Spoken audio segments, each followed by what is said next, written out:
Hello, ఎవర్రా నువ్వు? నా పైన ఫోన్ నీ దగ్గర ఎందుకుంది? నా పేరు దొంగ. దొంగతనానికి వచ్చిర్రా మీ ఇంటికి? నేను పోలీస్కి ఫోన్ చేస్తా, నేను మిలిటరీకి చేస్తా. నా పిల్ల ఏడుందిరా?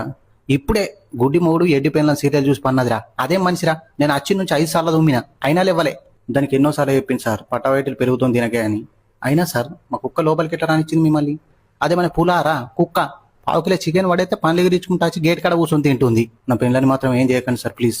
గదిని నేనేం చేస్తారా? అయినా అదేం పెళ్ళంరా, ఇల్లు గిట్టని ఉంచుతారా? బయట నల్ల నీళ్ళు అట్టని చాలు పెట్టింది, ఇంట నిన్నటి బాసన లింక దోమలే, అరుగు మీద మొత్తం మరకలే, బంక అంటుకుంటుందని నేను మోపోట్ని ఇప్పుడు. Thank you sir. ఆత్మకూరులా మా పెద్దమ్మ బిడ్డ ఉందిరా, పిల్ల సామానరుపు ఉంటుంది కానీ మొఖం కాలు ఉంటుంది. ఎందుకు సార్? నీకేరా సెకండ్ మ్యారేజ్కి మాట్లాడన్నా? చదువుకున్నది సార్, కేసు పెడుతుంది. చంపేద్దాం మరి? దొరుకుతాం సార్. మరి ఎట్లరా నీ జీవితం? ఇంతే సార్ ఈ లైఫ్. అవును కానీ ఇలా కూరేమండిరా నీ పెళ్ళం? బాగా ఆకలి అవుతుంది. చల్ల సారు, అబ్బాయి నేను ఏమనరా? దాన్ని దేవుడే చూస్తాడు. ఎందుకు సార్? అరే, నేను దొంగ ఉండి నేనే కోడిగుడ్డ కూర కింది